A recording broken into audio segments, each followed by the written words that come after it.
Hey, soul survivors, this is a viewer topic request, which I always appreciate. I would love to answer your question. So, what she says is, sorry, Cynthia, this is going to be long, but it might be an interesting topic for you to dissect for us. We're going to talk about limerence. So, she says, earlier this year, I started having dreams about someone I met 12 years ago. Haven't seen this person in 7 years.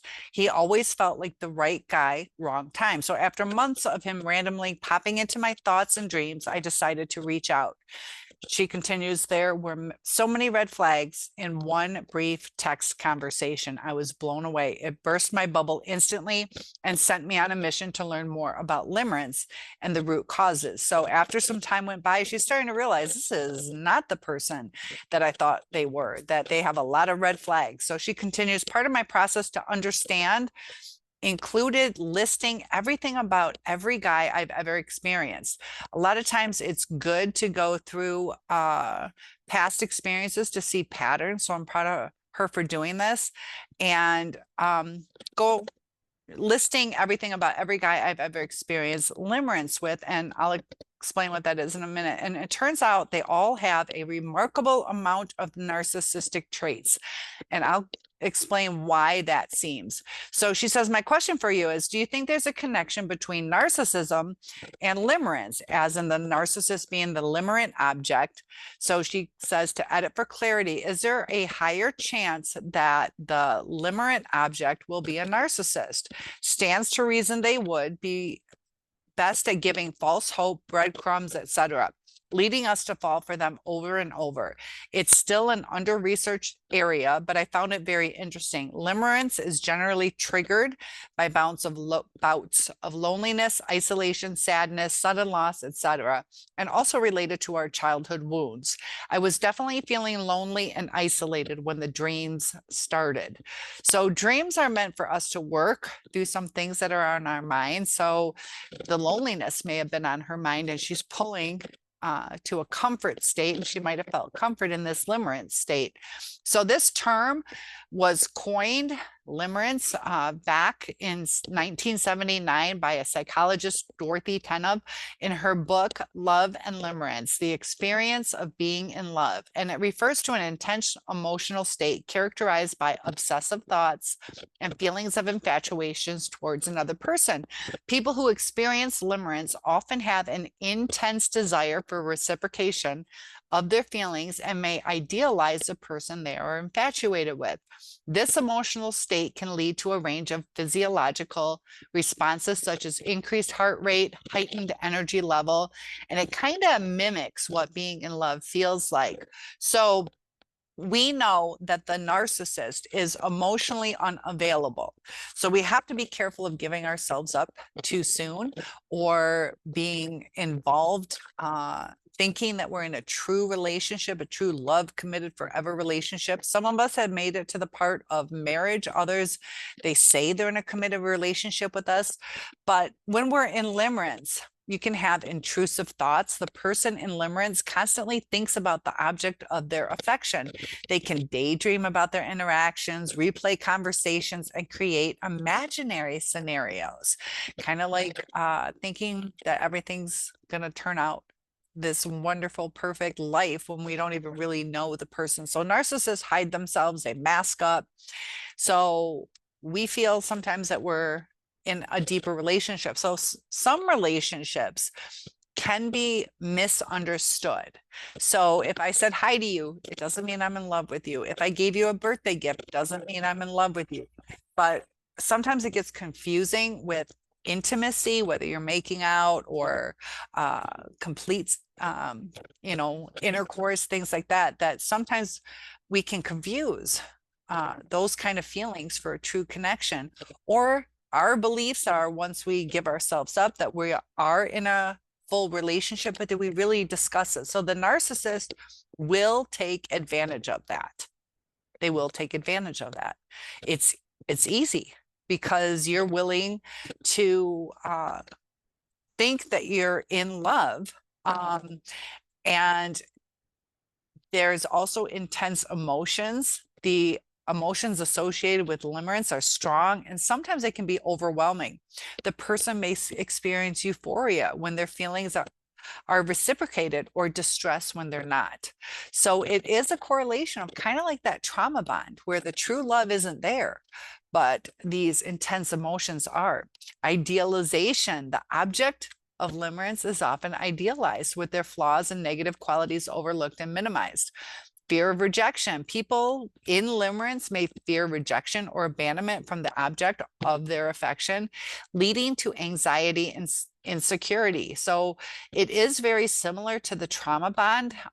Some people can go into limerence without abusive behavior. That's their type of personality where some people are more open with things. They don't need that commitment. So maybe it could just be poor communication. The other person thinks you're on board with this casual relationship.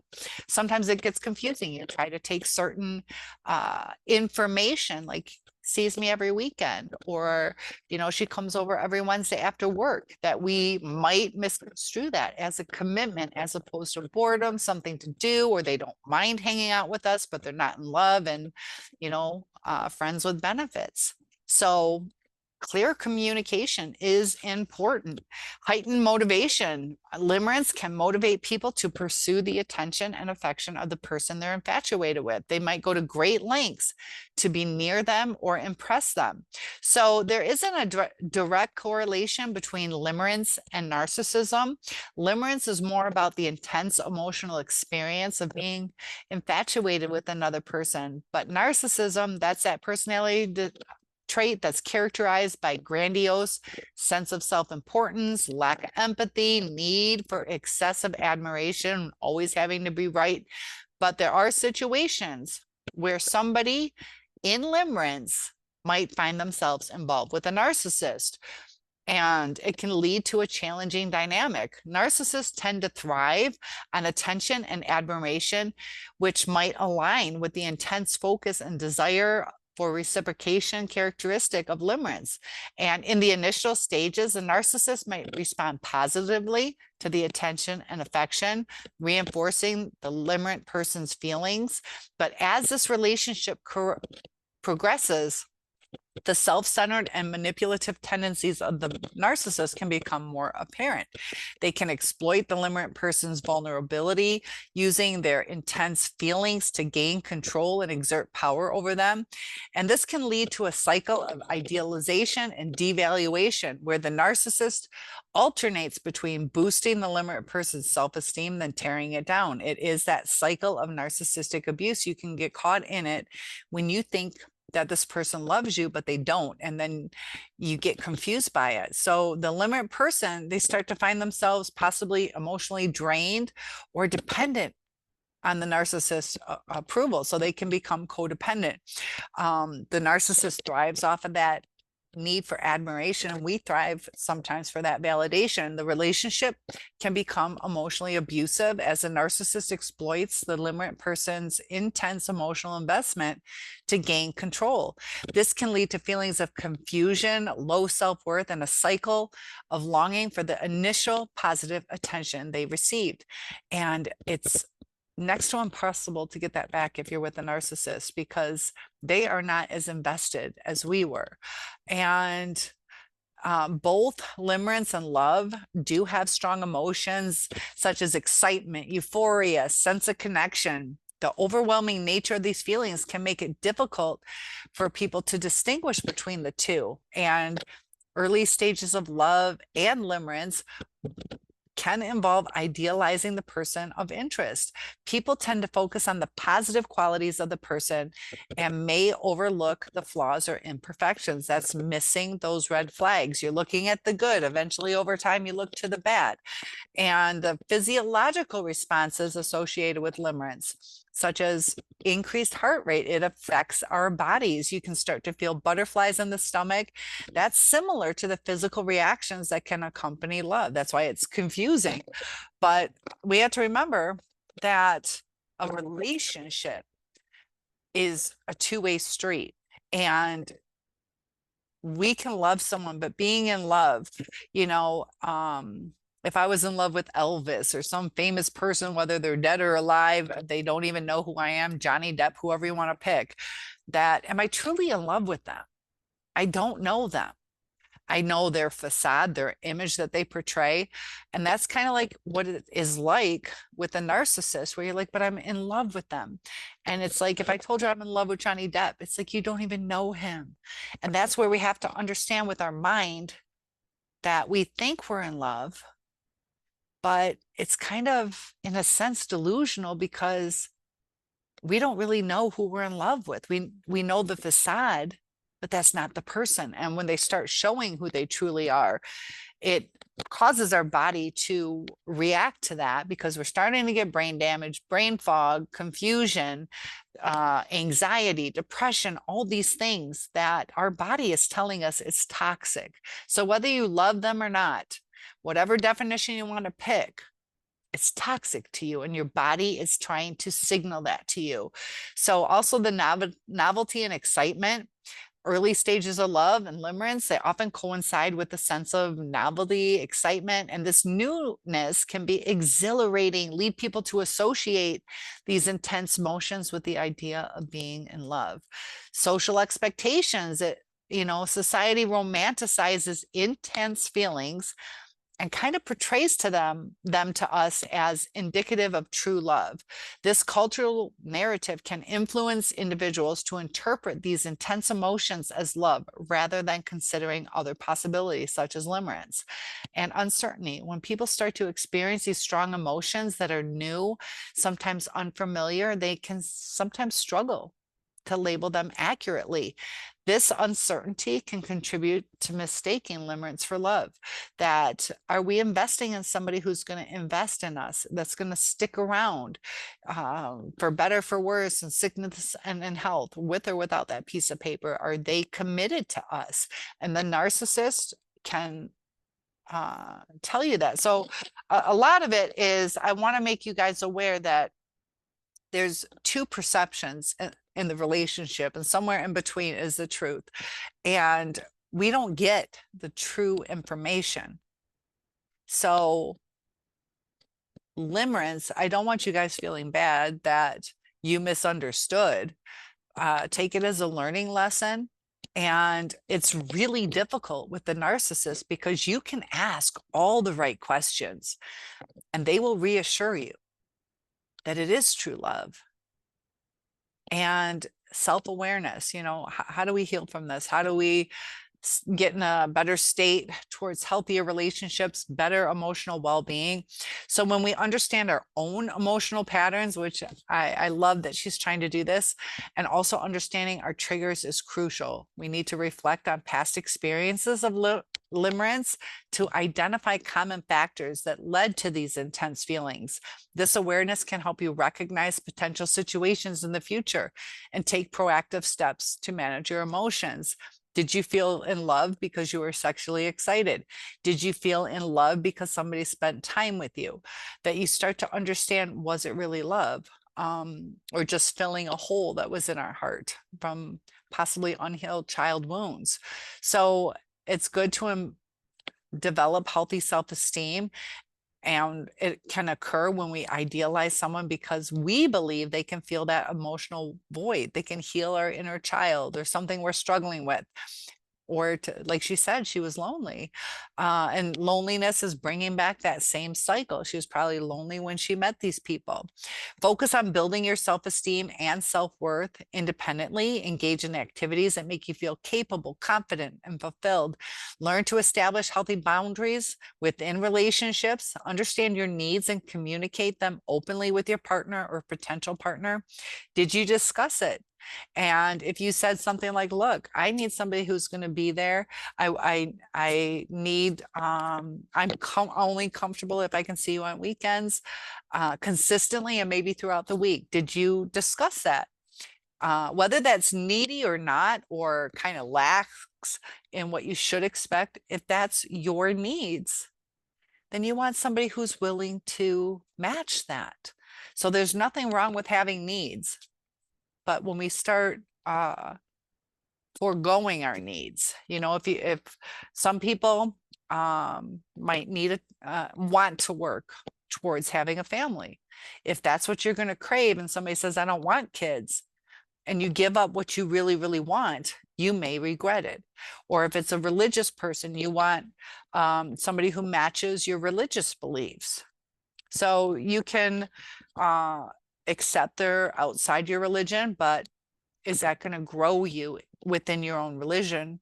Is that going to cause you to feel something's lacking, that you're not growing to your potential? So it's good to take things slow. Try a steady pace. A lot of people are so rushed or they felt pressured with sex that the longer you wait, the better chance of a long-term relationship. And if people give up on you because you're not sleeping with them, then you can tell it's transactional, that they only wanted you for sex and maybe to fulfill some boredom time. So allow time to truly get to know the other person and assess this compatibility before you become emotionally invested. A lot of times we give our heart up too soon, and it can help prevent rapid and intense infatuation. Focus on that compatibility. Immediate chemistry to long-term compatibility is what we need to shift. Consider shared values, interests, and life goals. When you prioritize compatibility, you're more likely to develop a meaningful connection that goes beyond infatuation. Did you really have things in common? Did they support you? Were you willing to support them in things? Did you also have separate lives, or was it an obsession? Practice mindfulness that can help you stay grounded in the present moment and avoid getting carried away by these intense emotions. Meditation, deep breathing, mindfulness exercises can help promote emotional balance and self-awareness. And sometimes you might need to seek professional help. There is nothing wrong with that. That's only bettering your life. So I also do one-on-ones. If you guys would like to set up an appointment, you can email me at cynthia@asoulsurvivor.com. But you can foster a support network with your friends, family, religious groups, self-help groups, things like that. Cultivate your individual interests. So this not only enhances your sense of self, but also provides an alternative sense of fulfillment, reducing the likelihood of becoming overly fixated on one person. If you become overly fixated on one person, a lot of times it will chase them away, whether they're a narcissist or not. They will start to feel pressure. It will overwhelm them. And it's good to practice emotional regulation. Learn these techniques for managing stress, anxiety, emotional fluctuations, and this can help you navigate relationships with greater emotional balance. So healing from limerence is a process that takes time and effort. It's normal to have strong emotions in relationships, but by implementing these strategies, you can work towards building a healthier and more balanced connections with others in the future. So if you are struggling with limerence or wondering, was I really in love with this person? Did it start to dissipate over time? It's hard with a narcissist because they will take advantage. Like when somebody is going through limerence or even in love, because they are so close, that's a prime opportunity for the narcissist to take advantage of it. So when they start having that mask slip, showing some red flags, whether it's limerence or in love, it's going to start to feel uncomfortable, confusing. And that's where the toxicity starts. The reactive abuse sometimes starts, or fear of abandonment. And a lot of times what you fear, you manifest. And it's really hard to stay strong because sometimes we have to let somebody go. They will show you. That's part of, are they going to stay or are they going to go? And, you know, what is the commitment? Do they follow through on the promises that they make? Sometimes we have to cancel certain plans, but do the reasons make sense? Are their reasons valid? Are they shallow? Are they putting you on a shelf? Are they dismissing your feelings? Are they apologizing, trying to make up for it? So limerence is kind of like the front end where you go into this in love statement, and a trauma bond is the outcome of the abuse. But it's kind of like the same where you feel that you're in love. And sometimes Some people can leave a narcissist, but the ones that feel like they can't leave, that's that trauma bond. And people in Limerence, they're looking at it from what they feel as opposed to what both people feel. So it might feel real to you, but we didn't get enough information or input or real reinforcement with that future faking, all that stuff. So I hope that helped. I love one-on-ones. And also when you guys give topic requests, I love to make videos for you guys to help you through your healing journey.